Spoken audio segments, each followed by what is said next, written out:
Hello all. నేను మీ Rachana Srungavarapu. Welcome to Federal Telangana. Hyderabad ఏవైతే నగర పరిధిలో ఉన్నాయో, అక్కడ ఉన్నటువంటి కాలుష్యానికి కారణమవుతున్నటువంటి పరిశ్రమల్ని నగరానికి ఔట్‌స్కర్ట్స్‌లో ఉన్నటువంటి 10 జిల్లాల్లో 60 ప్రాంతాలకు తరలించాలని ప్రభుత్వం ఓ నిర్ణయం తీసుకుంది. తెలంగాణ ప్రభుత్వం. అయితే దీని గురించి ఎవరైతే ఎన్వైర్నమెంటలిస్ట్ ఉంటారో పర్యావరణం కోసం ఫైట్ చేసి పర్యావరణ సమస్యలొచ్చినప్పుడు ఆందోళన వ్యక్తం చేసి, ఆ సమస్యలు బయటకు తీసుకో పర్యావరణవేత్తలందరూ కూడా దీని మీద ఆందోళన వ్యక్తం చేస్తున్నారు. ఎందుకంటే కాలుష్యాన్ని అసలు దాని కాజ్ ఏంటి? దాన్నెలా తగ్గించాలి? అన్న దాని మీద ఫోకస్ జేయకుండా, కాలుష్యాన్ని కలిగించేటువంటి పరిశ్రమల్ని ఇంకో చోటకి తరలించడం అన్నదాన్ని ఎంతవరకు ఒక ప్రభావవంతమైనటువంటి పరిష్కారంగా చూడవచ్చు? దీనికి అసలైన పరిష్కారం ఏంటి? దీని వల్ల జరిగేటువంటి నష్టాలేంటి? దీనికున్నటువంటి అన్ని విషయాలు మనతో మాట్లాడడానికి ఎన్వైర్నమెంటలిస్ట్ సుబ్బారావు గారున్నారు. ఈ విషయాన్ని వ్యతిరేకించి దీని పట్ల ఆందోళన వ్యక్తం చేసిన వారు సుబ్బారావు గారు కూడా ఉన్నారు. సో, సుబ్బారావు గారితో అడిగి ఈ విషయాలు తెలుసుకుందాం. సుబ్బారావు గారు వెల్కమ్ టు ఫెడరల్ తెలంగాణ. చెప్పండి సుబ్బారావు గారు. థాంక్స్. తెలంగాణ ప్రభుత్వం తీసుకున్నటువంటి ఈ నిర్ణయాన్ని మీరెలా చూస్తున్నారు? నంబర్ 1 ఏంటంటే పొల్యూషన్ ఫ్రీ చేయాల్సిన అవసరం ఎంతకన్నా ఉంది.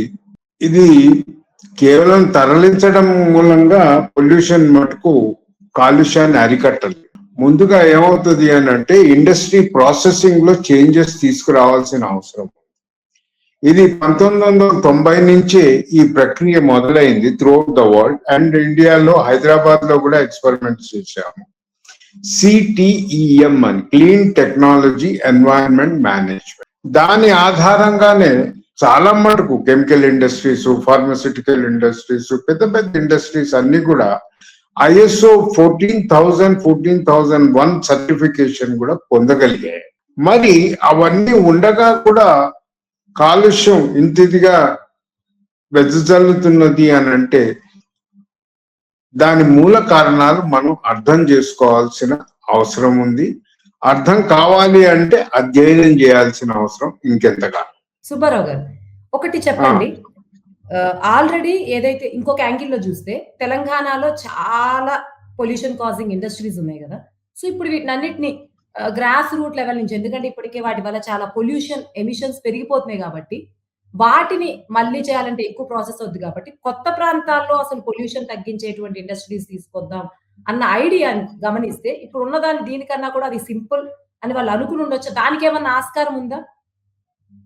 అంటే కొత్తగా పెట్టే పొల్యూషన్ ఎమిషన్స్ కాకుండా చేసేది.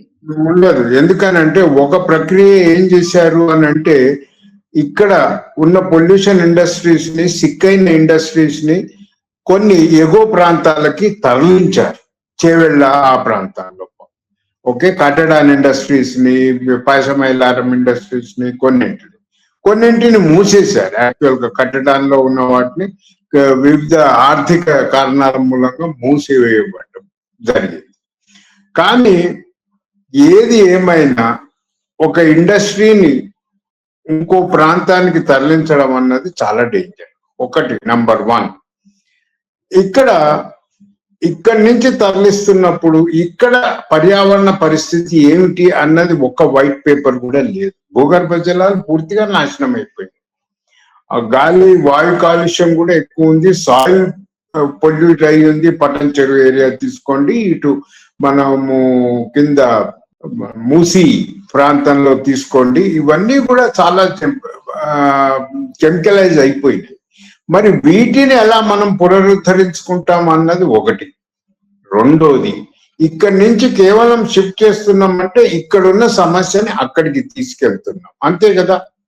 మరి అలాంటప్పుడు ఎటువంటి మనము ప్లానింగ్ చేసుకోవాలి అన్నది ఎక్కడ కూడా చర్చలోకి రావడం లేదు. ఇంకో దౌర్భాగ్యం ఏంటంటే ప్రభుత్వం ఏమంటుందంటే మేము వీటిని వివిధ ప్రాంతాలకు తరలిస్తాం అంటున్నారు. అంటే కాలుష్యాన్ని మీరు ఒక చోట ఉన్న కాలుష్యాన్ని 10 చోట్లకి మీరు దీన్ని స్ప్రెడ్ చేస్తున్నారు అన్నది కూడా ఒక ఆరోపణ అన్నమాట. ఇంకొకటి, రీసెంట్ గా గత 15 ఏళ్లుగా జర్మన్ గవర్నమెంట్ సపోర్ట్ తోటి అటు ఉమ్మడి రాష్ట్రం ఏర్పడ్డప్పుడు తర్వాత తెలంగాణ రాష్ట్రానికి తెలంగాణ ఇండస్ట్రియల్ ఇన్ఫ్రాస్ట్రక్చర్ కార్పొరేషన్ కి కొన్ని కోట్లలో డబ్బు వచ్చింది. ఇండస్ట్రీస్ ని గ్రీన్ ఇండస్ట్రీస్ ని మేము మారుస్తాం అన్నారు. ఈ రోజు కూడా ఒక్క వైట్ పేపర్ లేదు. ఏ ఇండస్ట్రీలో, ఏ ఇండస్ట్రియల్ ఎస్టేట్ లో మనము కాలుష్యాన్ని తగ్గించాము అన్నది ఒక రిపోర్ట్ కూడా లేదు. మరి ఆ రిపోర్ట్ ముందుగా అయితే పెట్టాలి కదా. మరి అలాంటి అవకాశం ఉన్నప్పుడు దాన్ని ఎందుకు ప్రభుత్వం సద్వినియోగపరచుకోలేదు?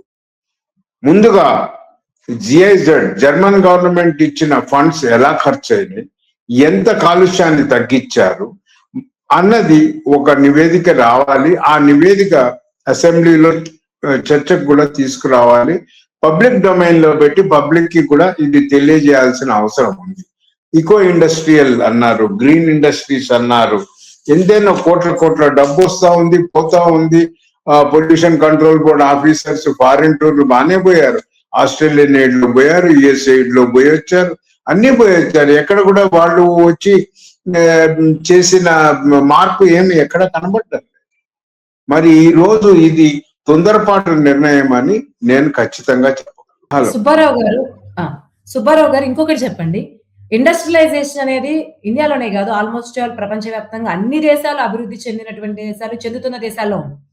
సో కొన్ని నేషన్స్ ఇప్పటికీ కూడా క్లీన్ అండ్ గ్రీన్ గా ఉన్నాయి. అక్కడ ఇండస్ట్రీస్ డెవలప్ అయితేనే ఉంటుంది. ఇండస్ట్రీస్ ఉన్నప్పటికీ కూడా క్లీన్ అండ్ గ్రీన్ గా ఉండే నేషన్స్ కి మన వరకు చూసుకుంటూ ఉండేటువంటి ప్రధాన వ్యత్యాసాలు ఏంటి? ఎందుకు మనం ఇండస్ట్రియలైజేషన్ తో పాటు ఎన్వైరన్మెంట్ ని ప్రొటెక్ట్ చేసుకోలేకపోతున్నాము? మేజర్ ఫెయిల్యూర్ కి గల కారణాలు ఏంటంటే? మేజర్ ఫెయిల్యూర్ కి గల కారణాలు ఏమున్నాయనంటే, మనం ఇండస్ట్రియలైజేషన్ 70s లలో లేట్ 60s లలో స్టార్ట్ చేసినప్పుడు ఒక రియల్ ఎస్టేట్ బిజినెస్ కిందే గవర్నమెంట్ దాన్ని చూసి, ఇప్పుడు ఒక మున్సిపాలిటీ ఏర్పడ్డప్పుడే 50 ఏళ్ల కిందట ఓ ఎడ్ల బండి ఉండే చెత్త తీసుకెళ్ళడానికి, అవునా? మరి అలాంటిది ఒక ఇండస్ట్రియల్ ఎస్టేట్ స్థాపిస్తున్నప్పుడు అక్కడ ఉత్పత్తి అయ్యే solid waste, liquid waste, air waste, వీటన్నింటినీ ఎలా మనం యాజమాన్యం చేయగలుగుతాము అన్నది అసలు ఎక్కడ కూడా మనకు ప్లానింగ్ దశలో లేదు. వాటికి కావాల్సిన మౌలిక సౌకర్యాలు, ఇన్ఫ్రాస్ట్రక్చర్ కూడా లేకుండానే కట్టారు. అందుకనే ఇండస్ట్రియల్ ఎస్టేట్ లో ఉన్న ఇండస్ట్రీస్ ఎక్కడ పడితే అక్కడ వేయడం మొదలెట్టారు. ఇంతే కాకుండా అసలు ఇండస్ట్రియల్ ఎస్టేట్ పెడుతున్నప్పుడు వీళ్ళు ఎటువంటి సైంటిఫిక్ శాస్త్రీయమైన స్టడీస్ కూడా చేయలేదు. దానికి చక్కటి ఉదాహరణ ICRISAT, and internationally funded agriculture research institute. దాని పక్కనే ఒక పెస్టిసైడ్స్ కెమికల్ ఇండస్ట్రీకి పర్మిషన్ ఇచ్చారు. ఆ ఇండస్ట్రీ పెస్టిసైడ్ దాని గ్యాసెస్ అన్ని కూడా ఇక్రిసాట్ రీసెర్చ్ మీద ప్రభావం పడి అసలు ఇక్రిసాట్ లో అగ్రికల్చర్ రీసెర్చ్ తీసేశారు, తెలుసా? అంటే ఇండస్ట్రియల్ ఏరియా పెట్టినప్పుడు ప్లానింగ్ దశలో గాలి ఎటెళ్తుంది, నీరు ఎటెళ్తుంది, సాలిడ్ వేస్ట్ చేస్తే ఏం సమస్యలు వస్తాయి అన్న స్టడీస్ లేవు. ఎవరి ఇష్టం ఉన్నట్టు లేదు. ఒక రియల్ ఎస్టేట్ మాదిరిగా ప్లాట్లు అమ్ముకొని డబ్బు చేసుకున్నదే కానీ అప్పటి సంస్థలు ఎటువంటి పర్యావరణ గురించి ఆలోచన చేయలేదు. అది కాకుండా దాని తర్వాత టీటీఎం వచ్చింది, క్లీన్ టెక్నాలజీ ఎన్వైరన్మెంట్ మేనేజ్మెంట్. ఒక పెద్ద ఒత్తిడి వచ్చింది, చాలా మంది ట్రైనింగ్కి వెళ్ళారు, వచ్చారు. దాని తర్వాత ఐఎస్ఓలు వచ్చాయి. ఇవన్నీ వచ్చిన తర్వాత కూడా ఎటువంటి మౌలిక సదుపాయాలు, ఈ వ్యర్థ పదార్థాలకు కావలసిన మౌలిక సదుపాయాలు లేకుండా